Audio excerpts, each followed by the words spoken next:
How are you doing this afternoon? Beautiful Wednesday. It's a little rainy here. We're in Toronto, coming to you from Toronto, Ontario, in Canada. Where are you guys watching from today? Wherever you are in the world, I bet that one of those sort of dream spaces that you want has a fireplace in it. For me, I love having fires. I think they're incredibly nostalgic and they're just beautiful to have. So this is a bit of a dream that is coming true. This house I have lived in for almost my entire life, and I think I was 6 months old when we moved in here. And I remember sitting in front of this fireplace year after year, Thanksgiving dinner, all of those really special holidays. And it needed a makeover. It needed a little bit of TLC. As you can see, we live in an old sort of farmhouse style with the exposed brick.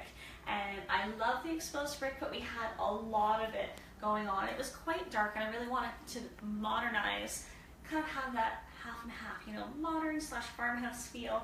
And I thought, let's throw in a beautiful sort of marble slab and some marble tile to really brighten the space up. And I wanted to have a nice big mantle, you know, have the family photos up here, throw up a big mirror, decor it all up really nice, and just have it be a real great family focal point. So a lot of people ask, can you paint around your fireplace with Fusion Mineral Paint? And if you don't know who I am, I'm Jenny Lynn. I'm the creator of Fusion Mineral Paint. And I created a very easy to use product that is zero VOC. It applies so nicely, it self-levels out, but it's all about your tools as well. So tools and techniques. So that's what today is going to be about, how to use and when to use which tools. So we've got rollers, we've got brushes, we've got a little bit of everything here, and I'm going to show you when to use what when you are working on wood, or you may have a different surface that you're working on. So we're going to talk about painting onto raw wood and what kind of prep that requires as well. So let's dive in here and get started. Where are you guys calling in from?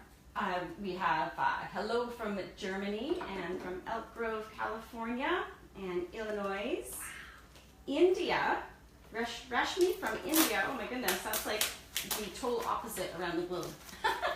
Halfway around the globe. Yeah. Kansas City, or Kansas. Maybe it's Kansas City, Kansas. Could be, could be. So amazing to have everyone watching here. This is awesome. So, and again, this is global. Many people have fireplaces around the world. Again, it's just, you know, it's back to how we used to cook food, and it's just a very good family feel. We're going to be starting off with our Paint It Beautiful kit. And in this kit that you can get from your merchants, the Fusion Mineral Paint merchants, comes everything that you need to do for painting a project.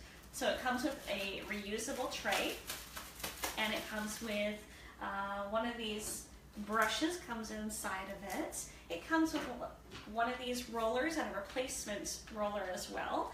And then we've got applicator pads for our tough coat or our hemp oil, and an extra additional application tip guide. So if you want extra tips on how to apply the products, they're very easy to use, but the more knowledge, the more powerful your piece is going to be, and you're just going to have a beautiful end result. So we're going to be working today on a fun technique that I like to use, where I actually roll on first and then I brush back, and I'll tell you why we do that.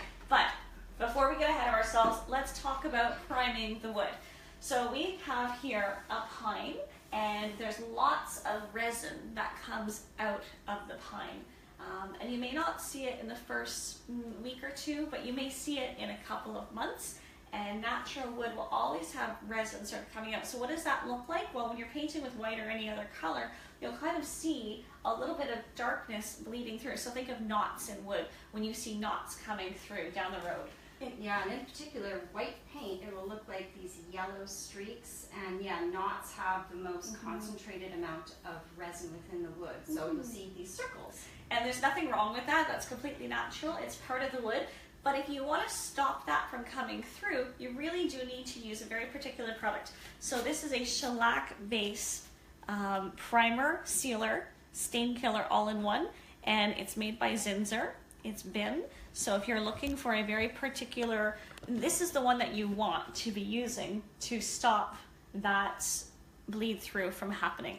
And if you've got like mahogany pieces at home, anything that you worry about bleeding through, it can happen. So just remember, you may need to prep your piece. It all depends, but we've definitely got some resin that will eventually come through here. So also on previously painted projects, if you do see a round circle where the knots have bled through and you want to start to repaint it, you do need to hit it with a dose of this prior to repainting. Yeah, absolutely. Great tip. So we're going to be using Casement today. Casement is part of our regular Fusion color collection. We've got over 50 different colors available for you to use. And I love how this is our brightest white in the range. And again, I really wanted to lighten up the space here. As you can see, the grout that we used was a snow white color to keep it light. And on the top, it says all the benefits of Fusion Mineral Paint. Paint is good for the soul. Zero VOC, foundation to finish, all in one. It has a beautiful matte finish, a smooth application, excellent coverage, and is exceptionally durable. So there's our Fusion Mineral Paint encasement. So I'm going to go ahead and pour it into my tray to work from. Do you want to bring the camera closer? Yeah, let's get a close up of this.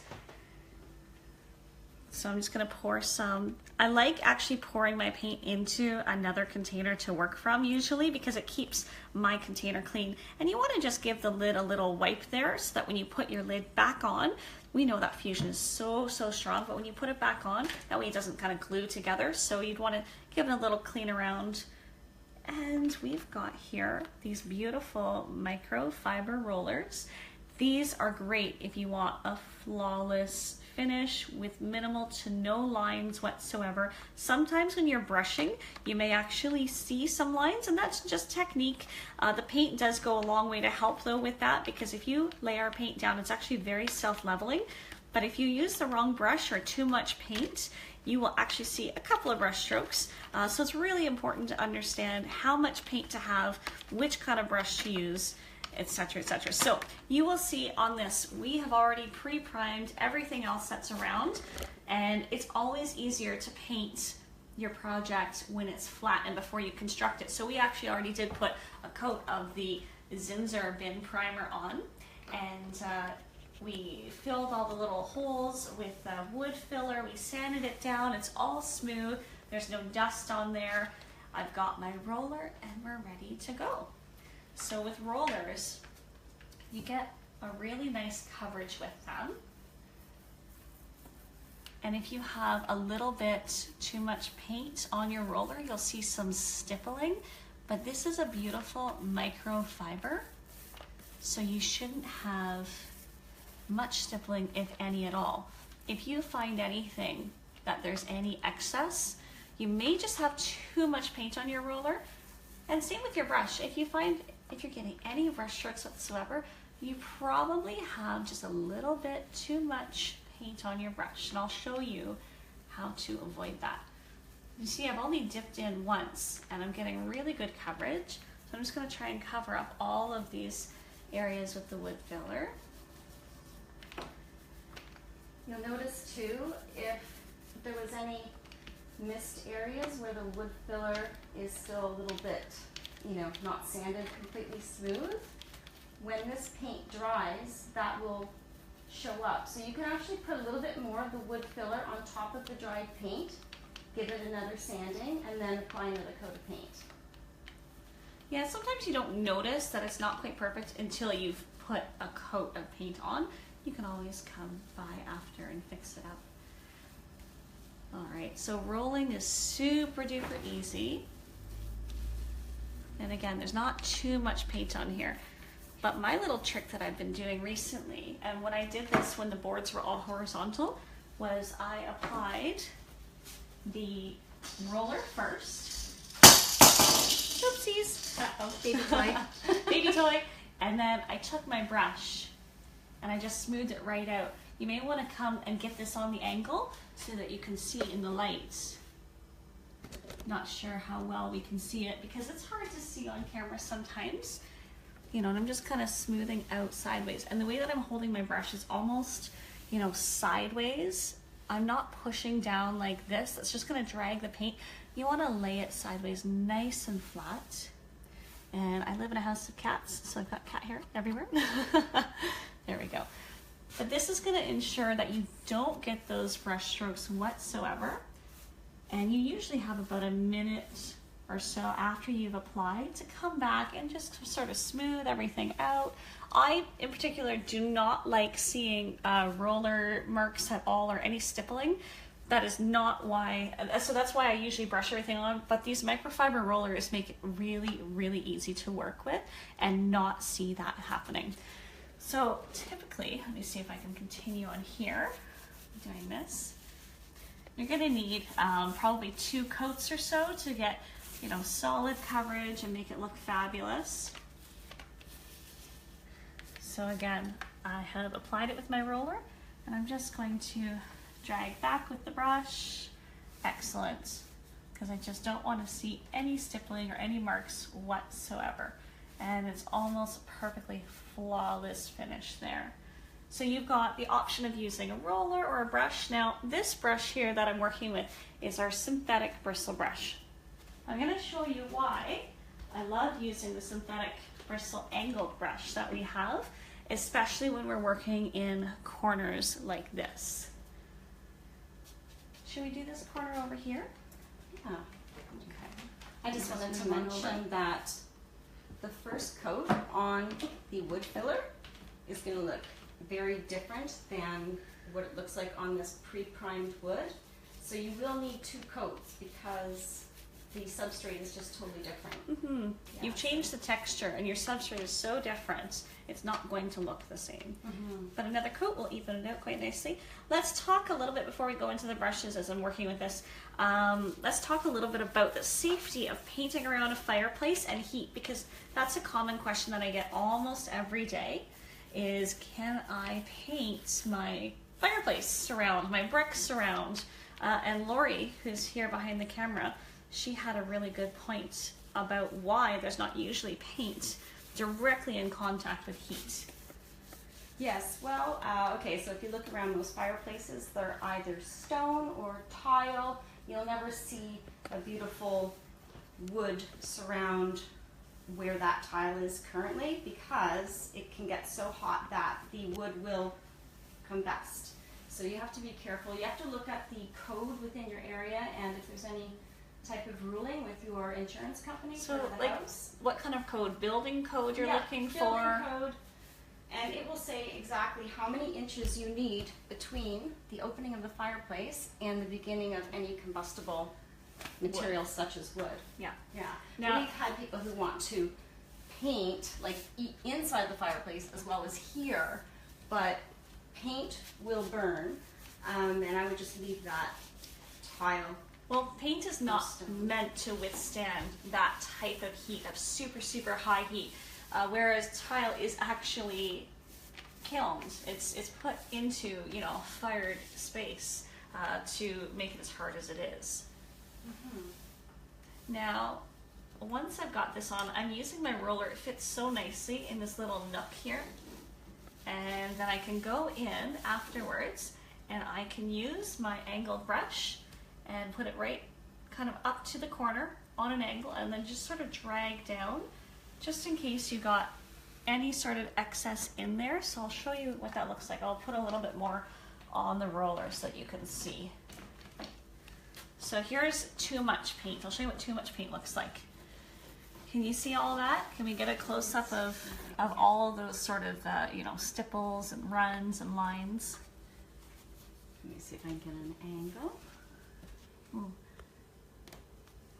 Yeah, it may be difficult to get that angle. Maybe we'll try doing something a little higher. But ideally, you don't want to have too much paint on there. And I'm going to use my angled brush. I'm going to get it in and just kind of pull it down and wipe away any excess. So if you find that you're getting any stippling at all, take a piece of cardboard or a piece of paper towel and just wipe off your roller. You've got too much on there, so just get rid of the excess. That's what you want to do.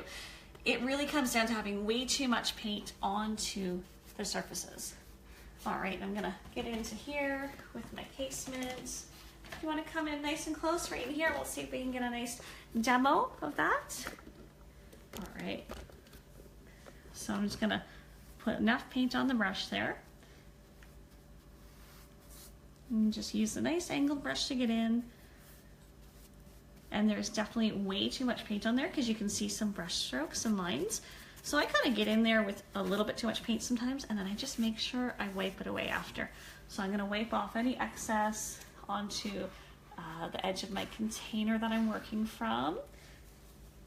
And then I can get in there and just remove anything else. So when you're working with, a lot of kitchen cabinets have this sort of shaker style or the edges. This brush is really great to use to get right into the corners there really nicely. All right, where's everyone calling from? Does anyone have any questions? We want to see what's going on where you are. And again, I'm probably going to be putting about 2 coats on here to have a really nice final finish. A little bit of detail work, getting into the corners. But it's a labor of love and it looks fabulous and it's going to be stunning after. Okay, so we have a question. Can it be used over oil and latex paint? So I would say that the Fusion can be easily used over top of latex paint. Minimal prep, you just want to make sure the surface is clean. There's no actual dirt or grease on it.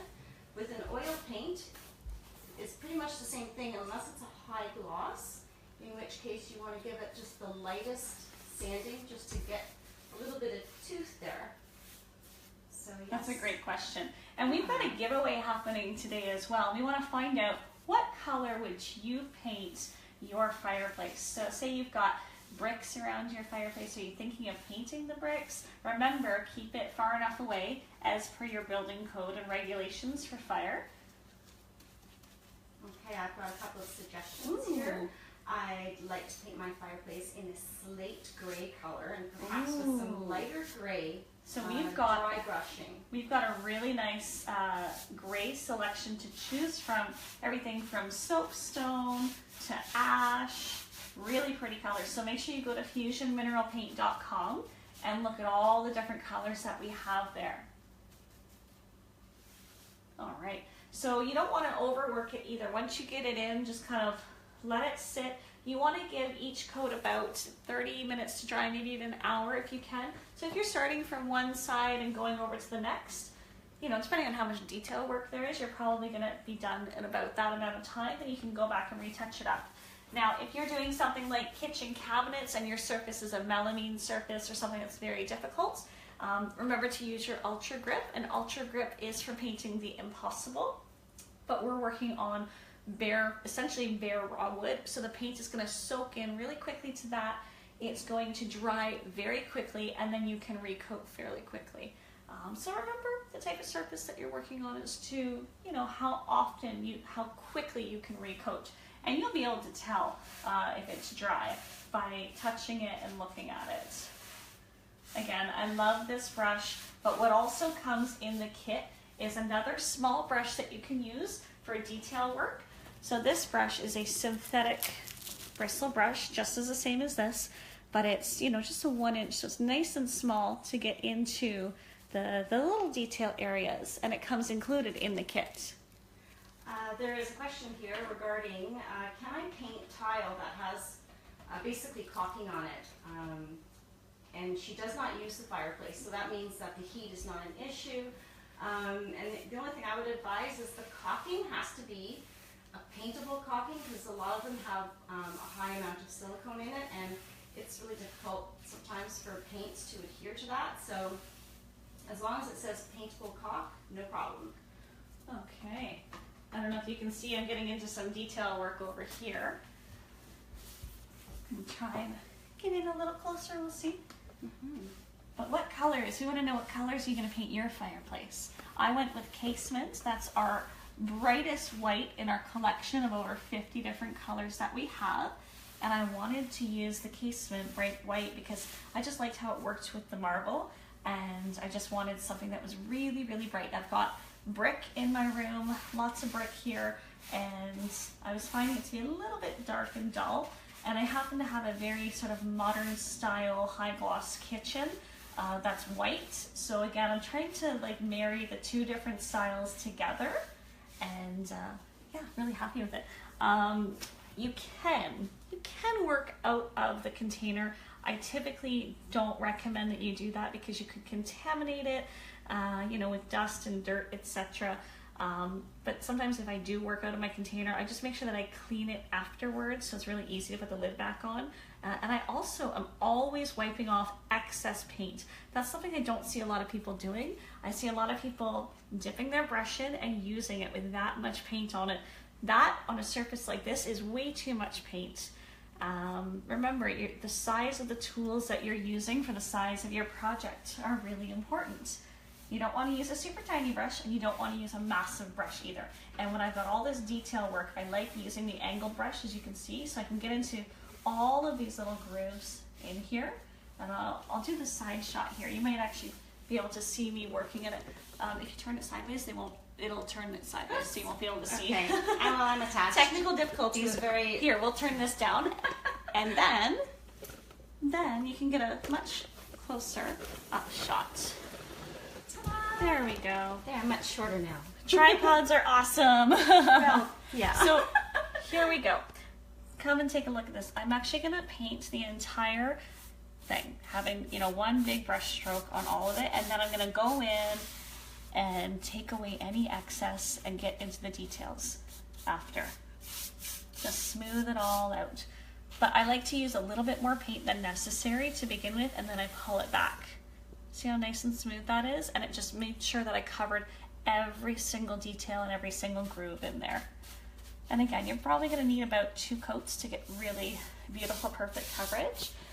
If you're working with some of our darker colors, you may not need a full 2 coats, but when you're working with white, sometimes the coverage with white requires 2 coats, and if you're going over a really, really dark surface, you may actually need a 3rd coat. So just keep in mind a trick. Use the roller first, and then take it back with this brush. When you roll, you get such incredible coverage.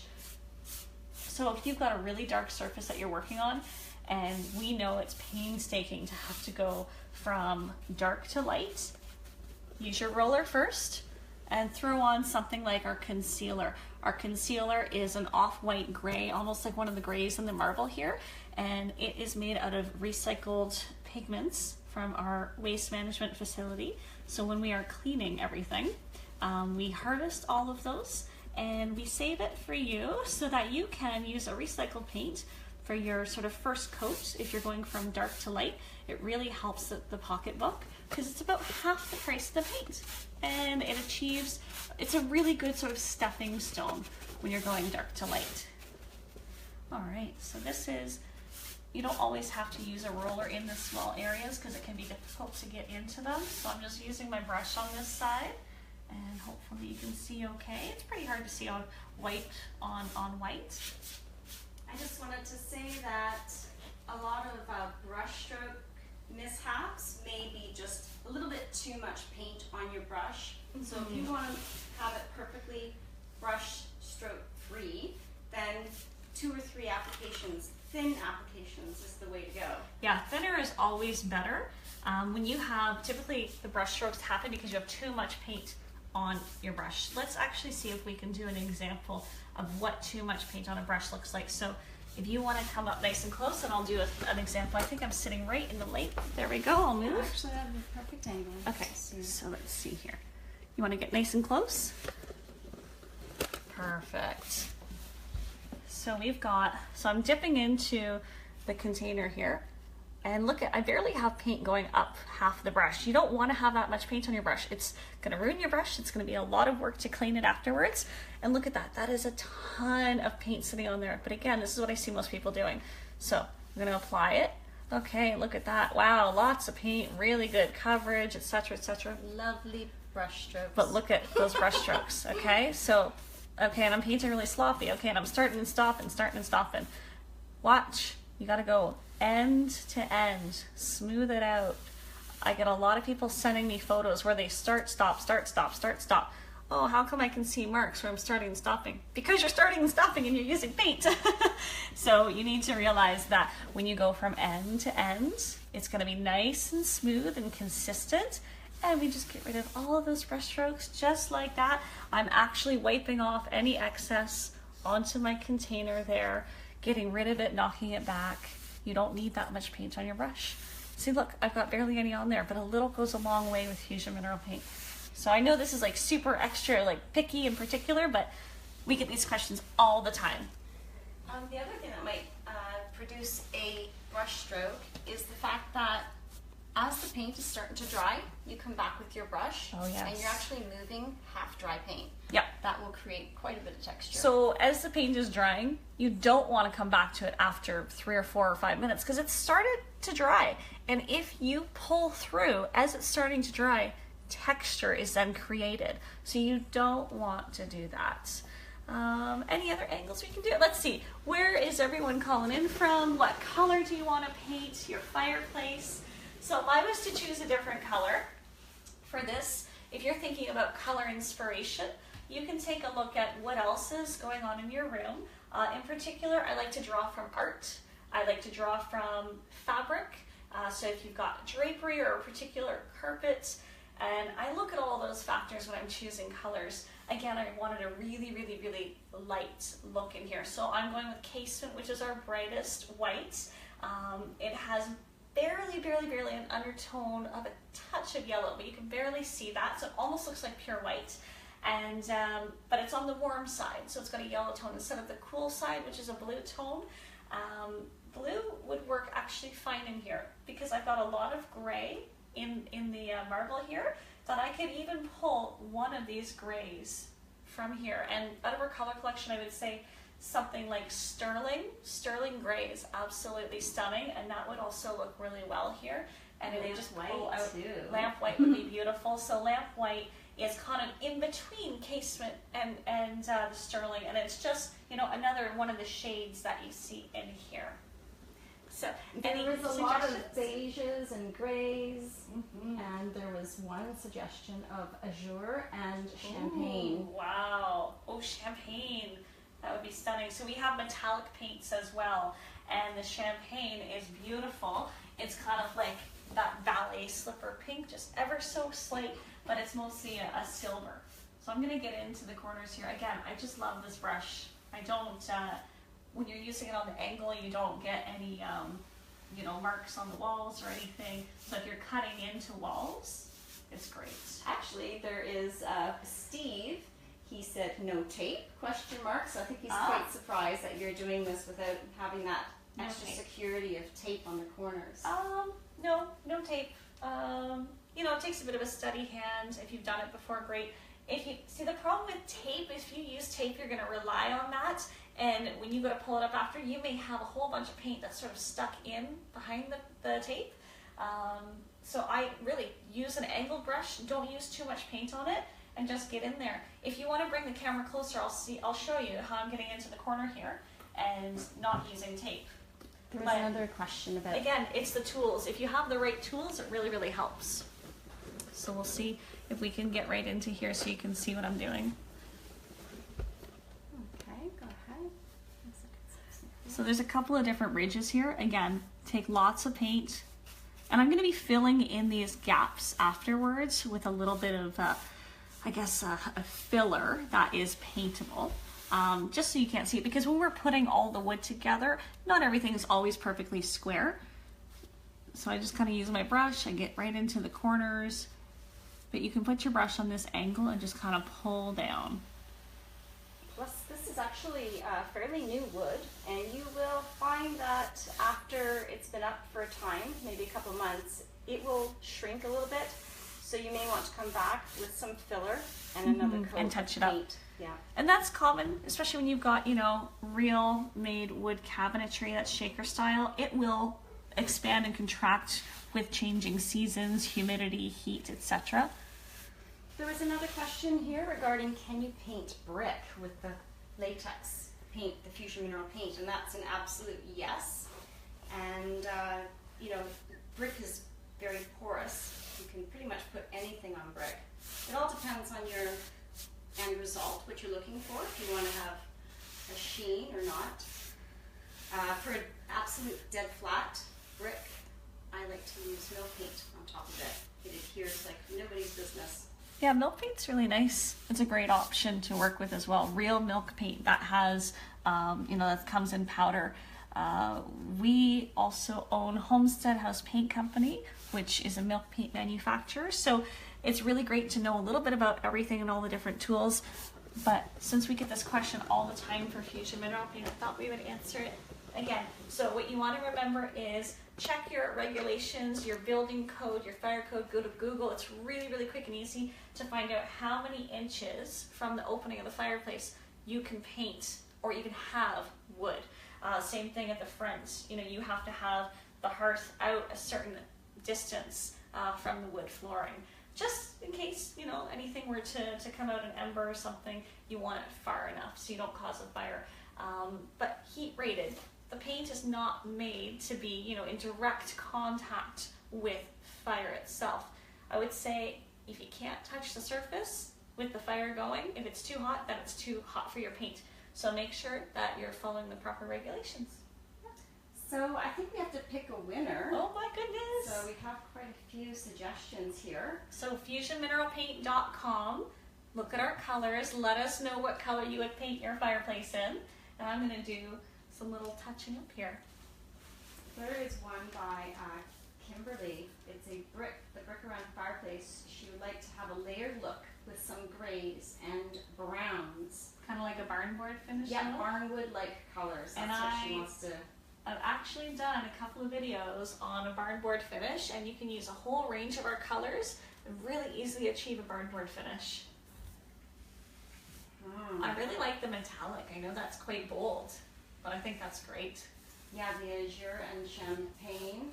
Yes. Or Kimberly's barnwood. I can't decide. You're going to have to do it. I can't decide. Well, as funny as it is, even though I live in a very neutral palette zone, if you look at the artwork that's on the wall, I love color, I love metallic, I love brightness, so you get to take a look at that piece. So I think the winner is going to be azure with the metallic. That is really calling to me. Very creative, really great. So if you chose that, send us a personal message and we would love to send you out a little kit so that you can paint your fireplace. I hope that this has helped to answer some of your questions. Don't forget about all of these different tools and paints that you can get. They are available at fusionmineralpaint.com. Click where to buy. It's available in North America, Europe, Australia, and we're looking for retailers too. So if you'd like to join us and join our wonderful Fusion family, we would love to see you. Join us again tonight here, 7 p.m. Eastern Standard Time for another great DIY live on Hometalk. Thanks for joining. Bye for now. Thank you.